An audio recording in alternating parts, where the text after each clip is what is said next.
Hello, everybody, and welcome back to the Inn again. This is and has become officially part 2 of 2. We decided to take the third part of our discussion and just toss it to the side for now, since we have Un'Goro coming up in March. So, to be fair, it wasn't as pressing as these two, which basically came down to nerfs and classic set. It was basically just okay, now let's talk about the other cards in the room. And I mean, that's something that can either never be covered or covered some other time. So I'm really not sweating it. Yeah, if anything, with the new Un'Goro set that's coming, those two cards may honestly, that we were going to discuss, just may get put to the wayside. However, shifting back for this video and discussion, we're discussing the classic cards and the classic set in general. And right now what we have is we have 6 cards that are moving from the classic set into the Hall of Fame set. 3 neutrals and 3 class cards. I'm going to start with the neutrals first because those are I would say, the most impactful to the game. The 3 there are Azure Drake, Sylvanas Windrunner, and Ragnaros the Fire Lord. 5 costs, 6 costs, and 8 costs in that order. And with those cards, they were the strongest cards in those slots. Well, I figured we're going to talk about each card a little bit individually. Oh yeah, I just figured I would at least get the general out there. If anything, Bob, let's start with Azure Drake. Yeah, Azure Drake, I am kind of sad to see this dude go. Mainly because what's the best terminology to use when it comes to Azure Drake? I always keep in mind when I'm building a deck, I basically have my backbone, my skeleton for the deck. Basically, these are the cards that need to be put in, and I build the deck around certain cards or certain synergies. And then, of course, class cards trying to fill in, certain gaps. But then every once in a while, you have blank spaces where basically it has nothing to do with class. It has nothing about filling in vulnerabilities. It has nothing to do with what the card's synergy. You just have a blank space. You just need something that's really good at filling in that space and doing and basically you can have a short list of what those cards are. That basically, if you have the room for it, you just might slot them in because they just do a good general job overall. And Azure Drake is one of those cards. However, for me, I get a lot of people, it's like the best 5-cost slot. It was included a lot. I always tended to use Azure Drake for a very specific purpose. I still used him in Dragon Priest because I felt that he did that the spell damage and the card draw were still pretty key for Dragon Priest as a whole. That it did not discount that Drakenib Operative did not discount Azure Drake as being included. I think we talked about this when we talked about Drakenib Operative when we were doing card discussions. That I thought that there was still a room for Azure Drake. I use him in my spell damage deck mainly because of the spell damage. For me, I really don't care that he draws me a card. It's nice, but that's not why he's in there. And then he's in there for my Jade Druid deck, mainly because I need the card draw. And you know what? Spell damage is really good at clearing out some boards you can't deal with. Maybe I'm proving the exact opposite point, but mainly for me, I have always picked this card to serve a very specific purpose in the deck. So for me, I'm kind of sad to see him going. It's not as big a deal, I think, in my Spell Damage Mage or in Dragon Priest, because Dragon Priest is rotating out. What do I care? Spell Damage Mage, I can deal. For me, he's going to be sorely missed in my Jade Druid deck because and I understand why he's being moved out because of this very specific reason I'm going to give. It's the reason I hate to see him go, but it's also the reason why I understand he's going. He filled that niche way too well, Eddie. Because he gave me the best of both worlds of what I needed. I needed card draw, which is important, and I also appreciated the spell damage. there's not much that can really fill that niche like Azure Drake can. So it's really going to be a hard void to fill once rotation happens, and I'm really going to have to experiment. And I get why he's leaving. That does not mean I'm not going to be sad about it, because I kind of like this card. Yeah, and I mean, if anything, when you were saying, like, oh, no, I might be making the opposite case here, you were, because, like, you touched on a lot of points that I was going to hit, because, like, with this Azure Drake, he just fits into so many decks so well, and it's just, oh, I need a quick and good 5-drop that's solid and right there. And you couldn't nerf it or change it in any way without making the card useless. So instead of actually having to hit it or change it in some way, we're just going to shift it into this Hall of Fame set to make it still usable in the wild format. Yeah, and part of me wants them to come out with something that will be rotated out that kind of fill in that gap that Azure Drake leaves. But part of me also doesn't, just because he was just so versatile for many different reasons of why you could include him into a deck. Now, I don't say I've always just liked the idea of, well, he's just a powerful 5-drop, so I could put something useful better in my deck that fits my deck better, or I could put Azure Drake. I've always disagreed with that line of thinking, and we're going to cover that when we talk about Ragnaros. I've always disagreed with the line of thinking of I'm just putting it in because it's just so good, when there's always a better thing to put in. I don't always put Azure Drakes into decks. When I do so, I did so for very specific reasons. But at the same time, I'm looking at the versatility of the Dragon modifier, of spell damage, of the Battle Cry, and all of that combined together.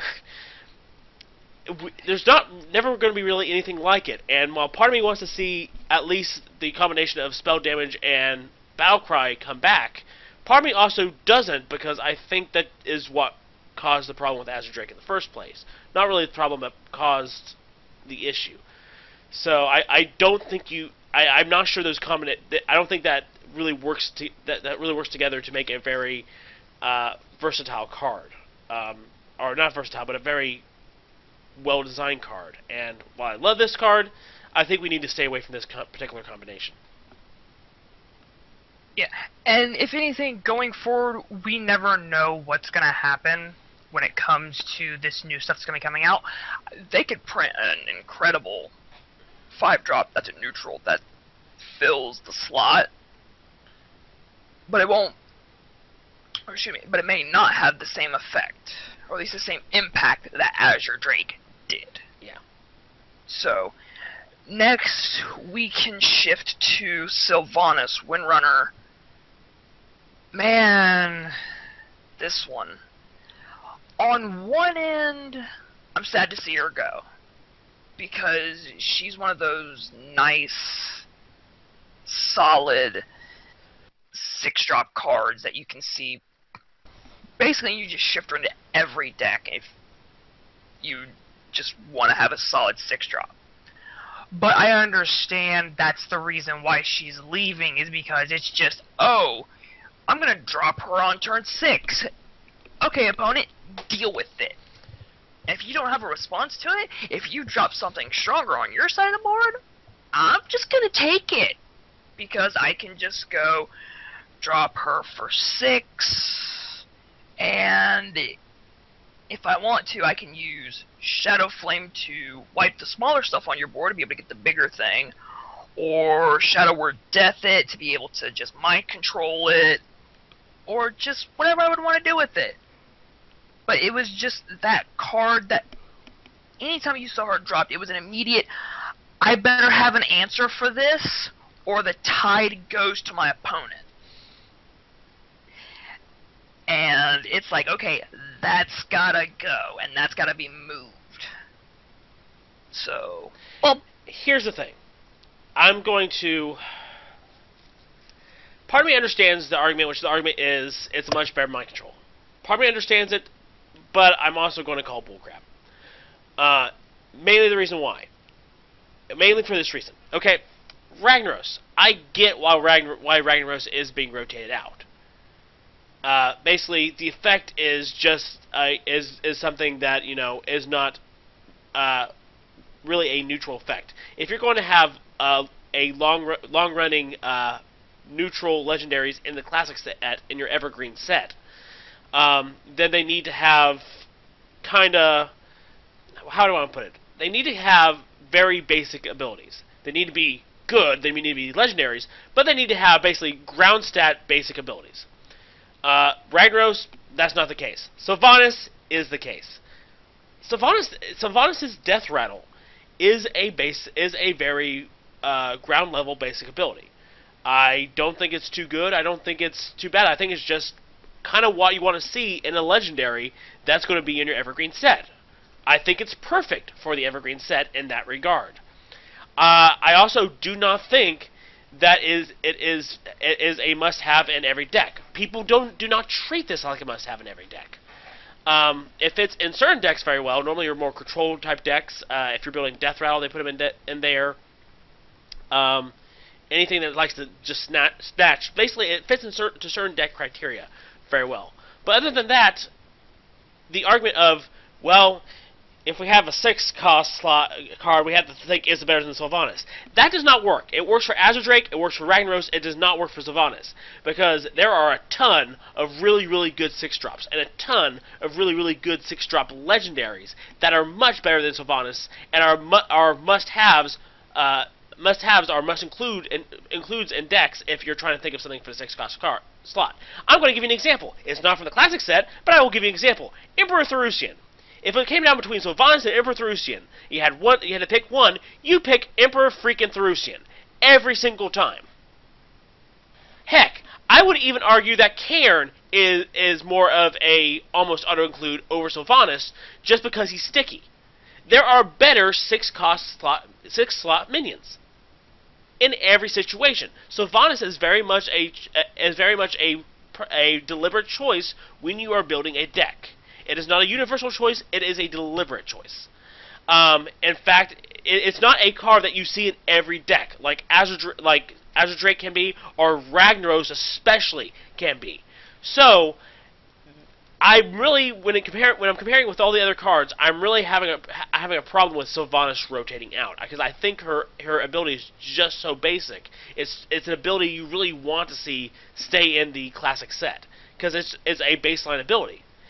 At the same time, fine, whatever. If you want to, if it's because you want to give yourself more breathing room when it comes to designing cards, that may just be a good enough reason. And you know what? I'm really not complaining because I don't play Sylvanas all the time either.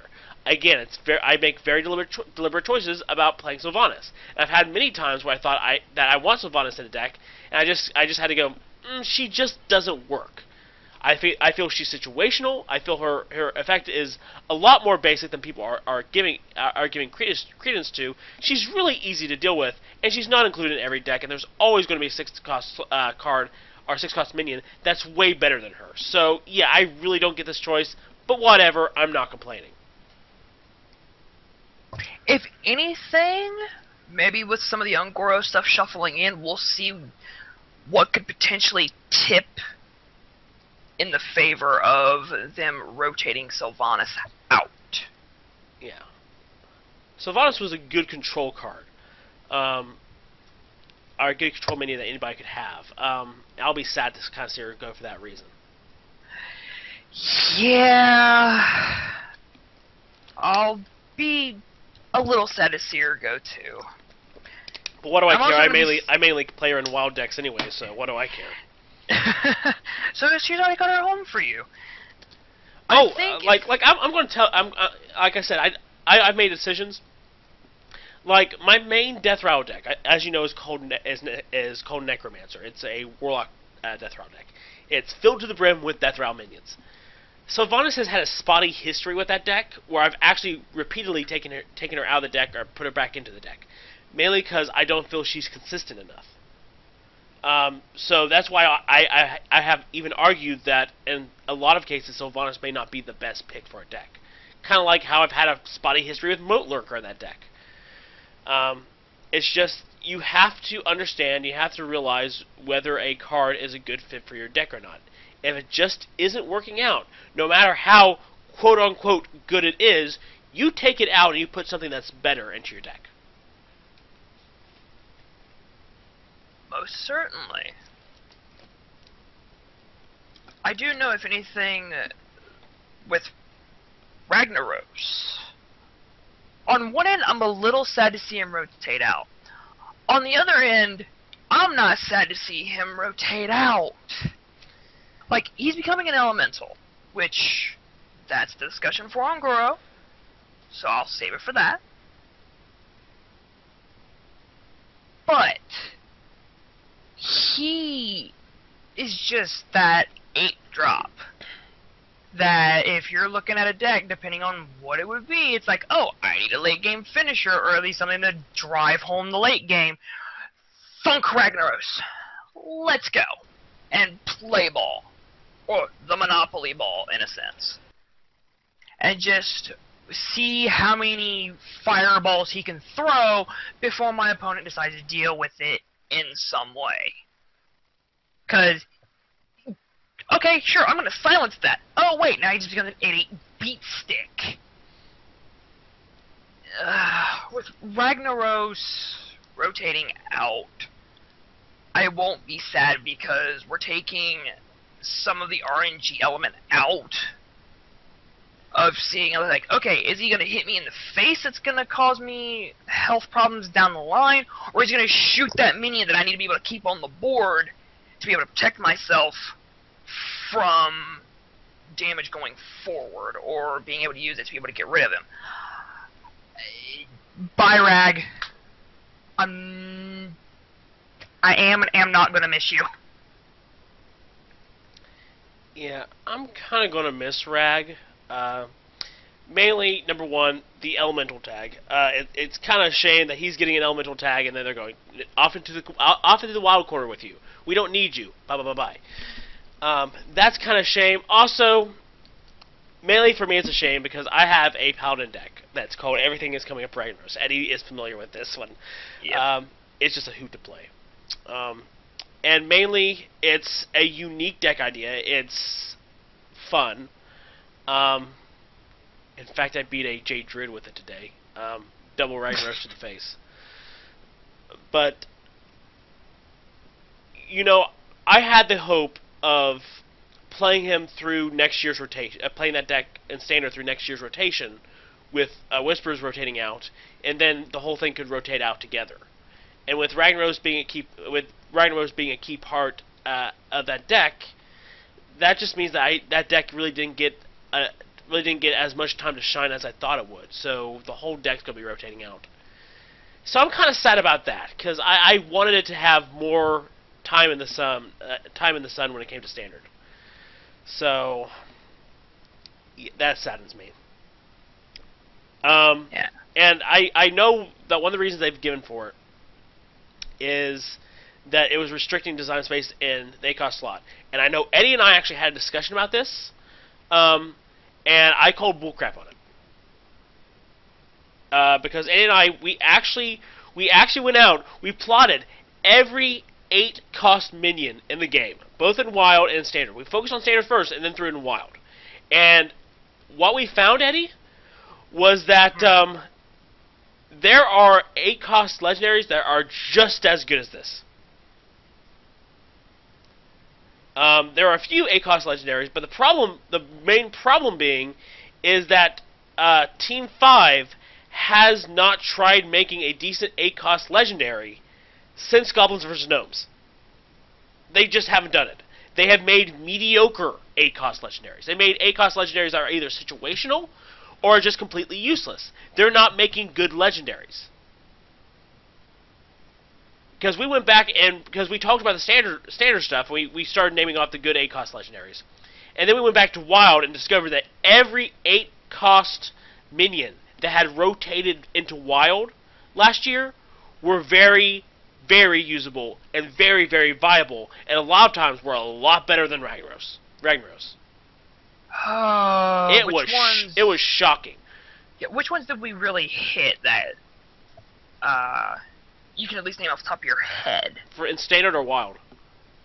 Yes. Okay. Standard has Gorosh.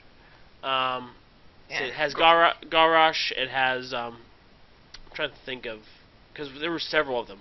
A lot of them end up being class legendaries. Like we have Tyrion and Paladin. Yeah. You're gonna pick Tyrion over Ragnaros and Paladin every single time. I am sorry, you're gonna do it. Or you're gonna include both of them together. Yeah, but typically if you're Paladin, you had to pick one. You're gonna pick Tyrion. If you are Warrior, you have to pick one. You pick Garrosh. I'm trying to think, because I know we had some, and a lot of them I think were dragons. You had we talked about Chromagus. I said he's generally a pretty good 8 drop, but I think it's just you have to make the decision of whether you want to include him or not in your deck. I do not think he's worse than Ragnaros. I think he's a pretty decent 8 drop. It just depends on what you want in your deck. But mainly, I think when we were talking about Wild, we were talking about things such as Sneasel Shredder and Kalthazad. Oh, yes. And those. Force Tank Max. And there was like at least one other 8 cost that was a legendary. I mean, we're just talking about incredible 8 cost minions. And pretty much they got rotated out, and we've just seen an onslaught lately of very mediocre 8 cost minions. And I don't think it has anything to do with Ragnaros Lightlord. Or Ragnaros Firelord. It has nothing to do with Ragnaros Firelord. It has everything to do with, I think, Team 5 just cannot, for some reason, come up with a good 8 cost legendary anymore. Or 8 cost minion anymore. And they're blaming it on Ragnaros. Now, like I said, I don't buy that excuse that he's limiting design space. Now, I will say that for his cost, his effect is very, very good. I personally do not include Ragnaros in every... I have Ragnaros. I don't include him automatically in every deck. He's not one where, is there anything that's better than Ragnaros? I don't do that. I only put Ragnaros in a deck, again, if I need to fill in the space, or if I want, or if, as far as my Paladin deck, it revolves around Ragnaros. I have several decks that I'm like going, Ragnaros is the right choice here for X reason, and I built the deck with that in mind. But most of the time, Eddie, I don't put Ragnaros in new decks I build. I just don't. Yeah. Unless I have blank space, I just don't do it. So for me, it's not a big thing, but I do understand that his effect is very powerful, and I understand why he's being rotated out. Not for the card design, not for the design space reason, which I think is BS, but because if you think back to the World Championships, Eddie, how many decks and how many times do we see Ragnaros come up? Taking the words out of my mouth, buddy. Every single time. Now, as much as I will defend Ragnaros, even I thought it was excessive, and even I look at that and say, buddy, you have to go at some point. Yeah, honestly, you literally just, like, from downtown, reached through the internet and just yanked the words right out of my mouth, because I was getting ready to mention that when it came right down to it, because with him being a neutral 8-drop. And that's the other thing, too. With him being neutral, that was the big key, because he could just be splashed in everywhere. With the class legendaries, you're looking at the class specifically. Yeah. And with him, he's just drop in, splash, let's go. Yeah. And like I said, I specifically do not buy the he's limiting design space argument, because I've looked at what's out there, I've looked what Blizzard has done before, and all I'm seeing is that for some reason they've hit a creative block and just can't come up with any really good 8-drop minions. So, like I said, I was going to call BS on that. But at the same time, I absolutely understand why it's being rotated out. I understand that it's going to be problematic moving forward, and I understand. And that when it came to the whole moving classic cards into Wild, I knew automatically that Ragnaros was going to be on the chopping block, because Ben Brode had outright come out and said it. He said, we're going to do something with Ragnaros. Yeah, and just like the other 8-drop that came out that was good, it's a class exclusive. That being the other Ragnaros Light Lord, being Paladin exclusive. Paladin has all the good 8-drops. It really does when you take a look at it, because like you take a look at something like Anomalous or Ronin in Mage, because those are both 8-drops as well, but they're very situational or not good at all. Yeah, I think Ronin is generally good, and I think they're right. If you do take out Ragnaros, that allows for something like Ronin to shine. I think that Ronin just didn't get the time to shine. Also because I don't think they really understood what Mage really wants, and Mage really does not want Ronin. It does and it doesn't. Ronin is cool, but at the same time, you have to find a deck for him. You really do, and that's the big thing that you have to do. You have to, when constructing, build around him, and it's just like, why would I want to build around him when there's so many other things and other minions I could actually bloody build around? I know that the early version of Randomonium actually ran Ronin, but I knew that Ronin was going to be a legendary that got cycled out. Yeah, and if we take a look at the like one of the other 8-cost neutrals that has just recently come out, we take a look at Whispers of the Old Gods, and you look at the Boogie Monster. Again, 8 costs. Again, it's just I don't think that that's a case of Ragnaros restricting design space. I think it's just the fact that they just can't create a very good 8-cost minion anymore for whatever reason.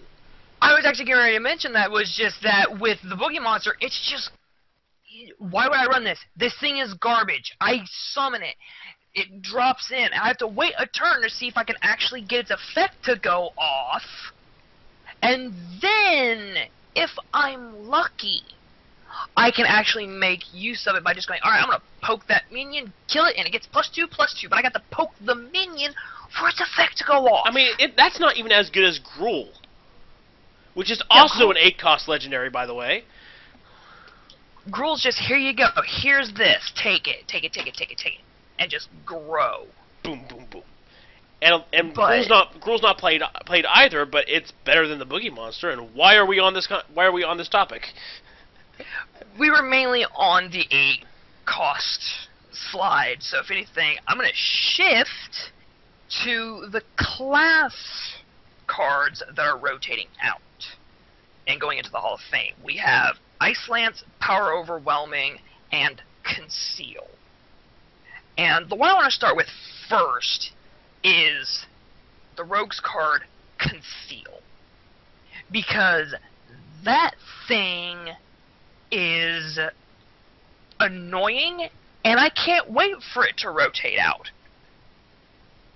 Oh, look, I'm going to play my Gadget Zan Auctioneer, says my opponent, and I'm over here going, hey, I can actually get rid of it.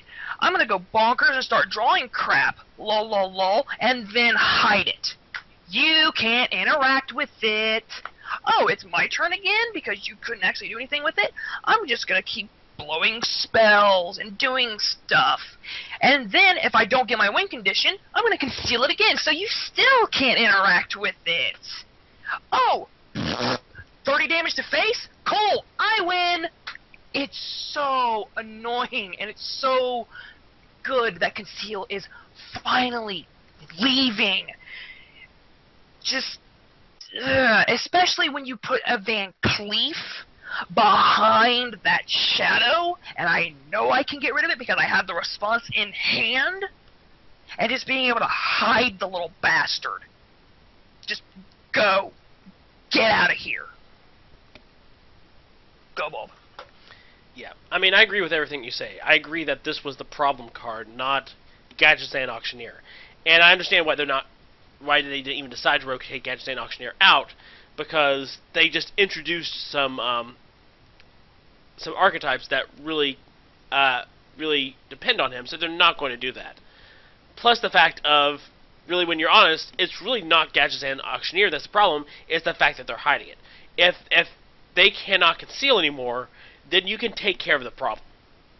And that's not going to be a big deal. You can take care of the Van Cleef, you can take care of the Questing Adventurer, you can take care of the Auctioneer.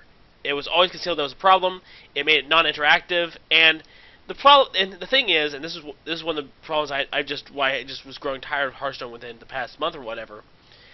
When for whatever reason you do not feel like you're interacting or contributing on a good basis, whether it is you being steamrolled by a superior force, whether it is you cannot interact with the board at all, whatever it is, that just diminishes your will to play the game. It is not fun whatsoever. And we got to that point in the meta. I will defend some of these decks to my dying breath, but then I will also admit that they can lead to a feeling of not fun on the opponent's part if they are played in a certain way. Conceal definitely made the rogue decks non-interactive and made it not fun for the opponent, and it's not healthy for the longevity of the game. And I get it. If anything, that rogue, in its entirety at this point, has one deck and one trick in the longevity of the game, and it's been Miracle Rogue. I get it. It's one of those things to where I really wish people would have experimented or expanded more. Maybe with this new set, we'll see that. But for right now, when it comes to just seeing Conceal rotate, good. Get out of here. I want to be able to interact and be able to take care of a problem rather than you keep hiding it. Next card to discuss is Power Overwhelming. It's been one of Warlock's big staples since beta days. Just being able to put a minion on board, double Power Overwhelming it, or single Power Overwhelming it for that matter, and either charging face for lethal or using it to buff up a creature and then Shadow Flame for board wipe on your opponent's side. By Power Overwhelming, it is time to go. Especially with recently having the Leroy Faceless combo to do 20 damage in a straight burst with no interaction. Bob? Blizzard has always been interested in taking care of uninteractive or unfun combos, which mainly end up being like the OTK combos. And Power Overwhelming really contributed to that. So, yeah, once you really understand Team 5's mindset as far as taking care of unfun combos, and they said they're all for combo decks, and I understand what they're saying there. They never mean one turn kill combos, which is all everybody's ever interested in. If anybody ever finds a loophole to create a one turn kill combo, they will do it. There's nothing you can do to stop it, but you can try to mitigate it from being easy. And Power Overwhelming made it incredibly easy, especially with its cost. So, yeah, so with this new mindset, which I'm not sure we're going to have the time to talk about this, it might be something for a later discussion, but the mindset which I think is correct of rotating cards out instead of just outright nerfing them, that meant Power Overwhelming would have to go. Otherwise, it would be something like a 2-cost whatever. And at that stage of the game, it really doesn't matter anyway, so. Yeah. So, last thing to discuss now is the rotation of Ice Lance. Freeze Mage, on one end, I'm sorry. On the other end, you've taken me from full health to dead in one go, and while yes, I had to wait and try to make it happen, that's still bloody annoying. And from the Team 5 perspective of watching your opponent go from full health to dead, they've stated it that it was not healthy for the game. So they're attempting to move away from that. Hopefully people will evolve with Freeze Mage. Cryomancer was just printed in this most recent set, and now we can potentially see this deck type go into a more actual control style instead of burst, vomit hand, dead. Oh. You haven't gone up against some Freeze Mage. Iceland's allowed them to do some very dangerous things. It's not fun going from full life to 0 and 1 turn out of nowhere. It is not fun not being able to interact with your opponent whatsoever. It's very annoying when you know you have the upper hand, when you know you should win, and you do not. It's very annoying. Now, if they made some great comeback, that'd be great, but when you know that they're just stalling their time and just making anything you do worthless, it's not fun. I think this is healthy, and if Freeze Mages survive, it needs to be able to evolve every single year in Standard. That will be healthy for the archetype. If you're going to keep... I think that archetype can kind of survive in Standard, but it means that it's going to have to learn, and it's going to have to evolve with every expansion. And I think that's just healthier for the archetype moving forward. Now, if you want, you can go into Wild and play old Freeze Mage. No one's going to stop you, because that means you really love the deck. But otherwise, if you're just doing it just because of whatever reason, then you're either going to have to learn to evolve the deck, or go somewhere else, find another deck to cheese the game with. If anything, when you go to Wild now, you can potentially play Genie OTK, so that's your other OTK deck that recently has cropped up, but that is that. As far as Classic set as a whole, I know Bulb had a discussion of wanting to discuss when it came to nerfing or rotating cards. Yeah, and mostly rotating cards. It looks like we do have the time. Okay. I remember when they were talking and they were putting forward about the Evergreen set last year, and they did the rotation, and they talked about Classic. I'm pretty conservative when it comes to how you should handle cards. I think Blizzard is as well. I think that's what a lot of people do not realize is how conservative Blizzard is as far as making changes. Because I'm the same way as when I'm evaluating cards. I'm the same way with Classic. That I felt I was actually very displeased about some of the nerfs because I felt that when it came to the initial nerfs or the initial changes at the beginning of last year, they should have done more.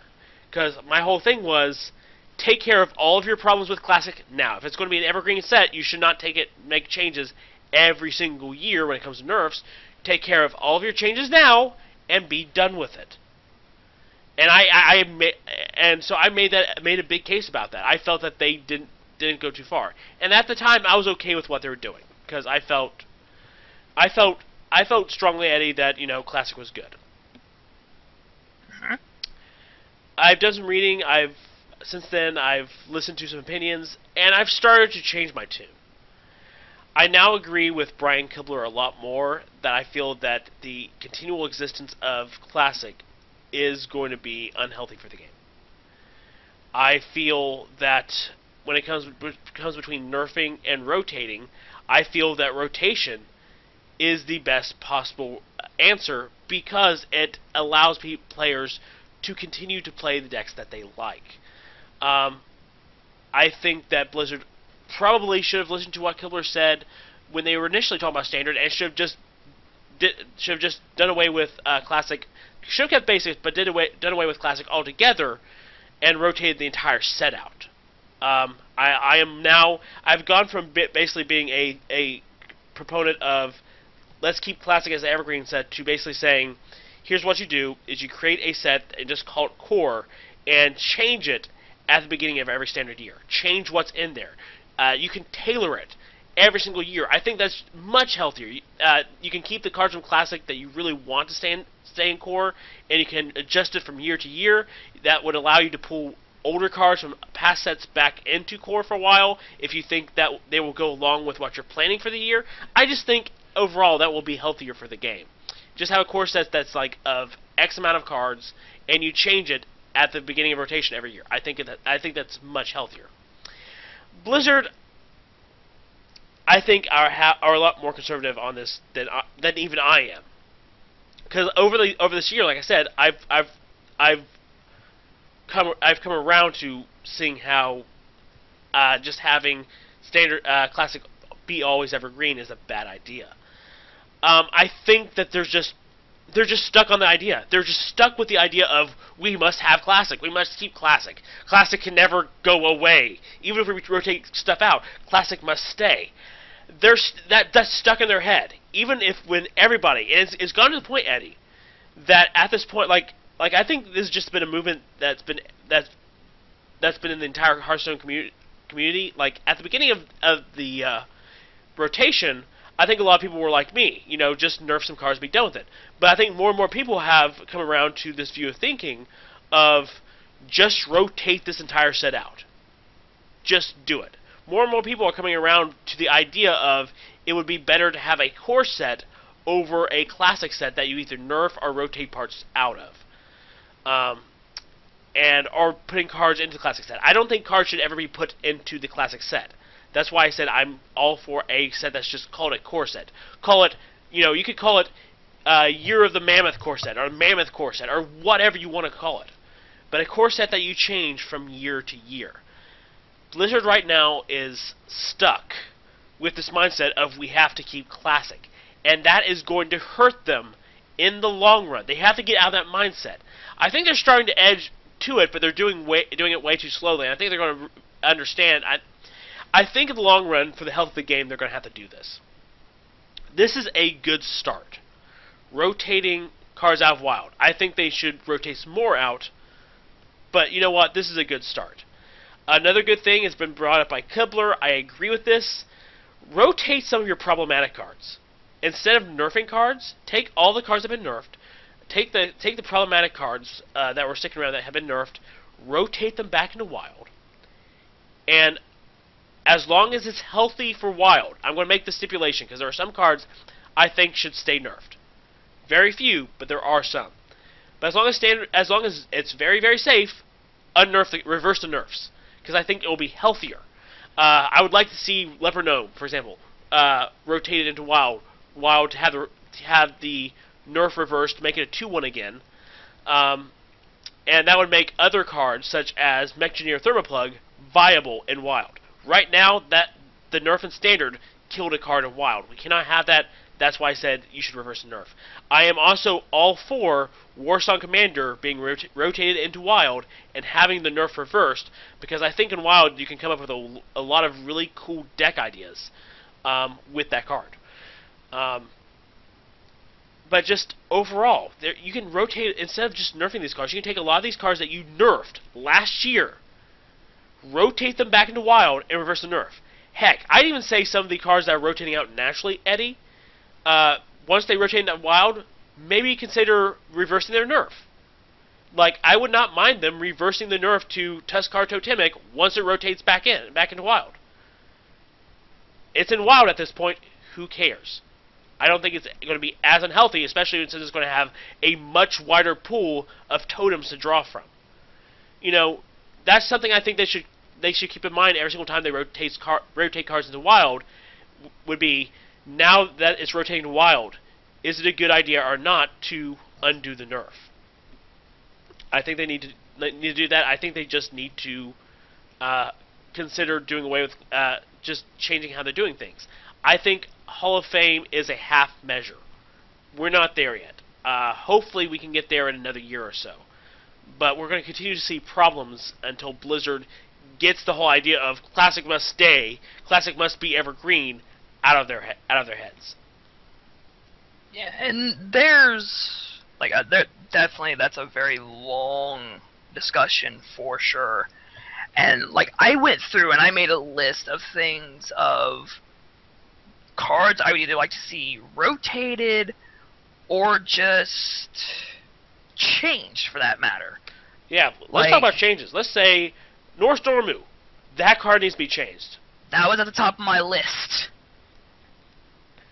If I ever get the very opportunity to sit top. down with Ben Brode, I would say I would bring that up. That'd be the first thing I bring up. Just Norse Dormu. Once again, Norse Dormu, I have come to bargain. It will continue But- to cause you problems. Yeah, he was at the very top of my list.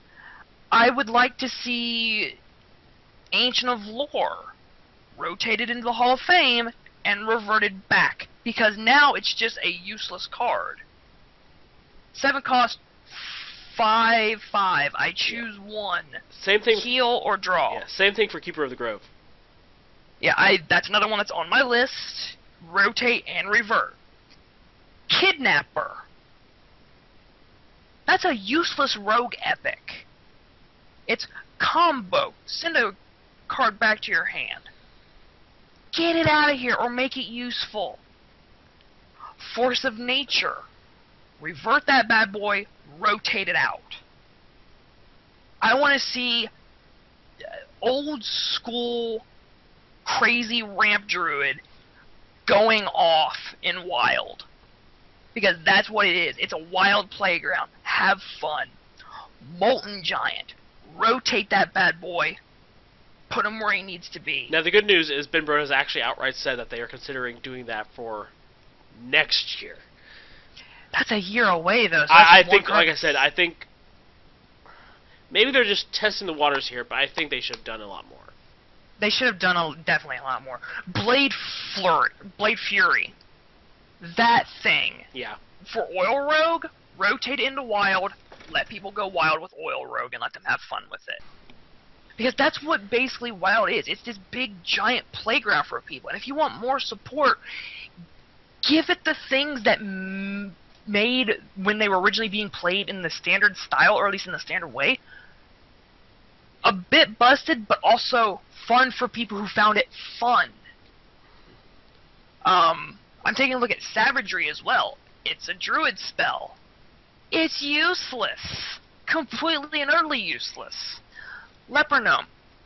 You already mentioned it. It was on my list. And the one card that I would like to see rotated out, and we've discussed this plenty of times at length. Frostling Berserker. Oh man. That thing It's way too powerful for a classic card. It's way too powerful. is so strong. And I know there are plenty of ways to deal with it, and each class has its own different way of potentially being able to just manage it.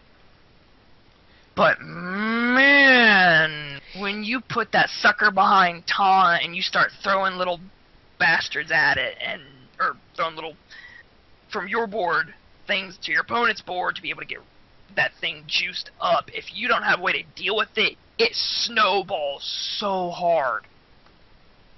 So, Frostling Berserker, shift that sucker. And if anything, that gives Patron Warrior its crazy wonky combo, especially if you decide to revert Warsong Commander and not make it a useless class card. Because that's exactly what Warsong Commander is right now. It's a sitting, useless class card. No one's running it. No one's touching it. Even beginning players, they can look at that card and go, well, this is fucking useless. And here's the Throw. thing. What's hilarious was, prior to that nerf, I would actually only build, whenever I build a warrior deck, I always built them around using Warsong Commander.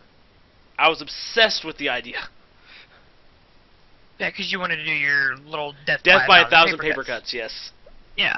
And that's the thing, too, is like you can have those crazy, unique ideas for people who would want to potentially try out that niche idea in Wild, to where they have a bigger playground to play in. Yeah. Especially with Hobgoblin. Oh, yeah. So, let it... shift it and rotate it into that. Bob, do you have final thoughts? I think we've pretty much about covered everything. I know there's a lot that we could cover. We could do if we do other topics in the future. But I mean, I think just for a basis, I think we've covered how we feel about this. Yeah. So if anything, guys, as always, at the very bottom, like, comment, subscribe. Did you like what we said today? Do you disagree? Definitely give us your opinions. We're very much open to it. We're shifting into Ungoro, so definitely come back around for that, because that's going to be a huge discussion that we dive into. Starting next week with the cards that have already been released, and then we dive into, more than likely, a huge dump starting the week after March 17th. Oh man, that's going to be a fun recording. Let's see, March 17th is a Friday. Yeah, so that Wednesday. Yeah. So if anything, guys, we will start our Ungoro discussion. We'll see you next time. Bye.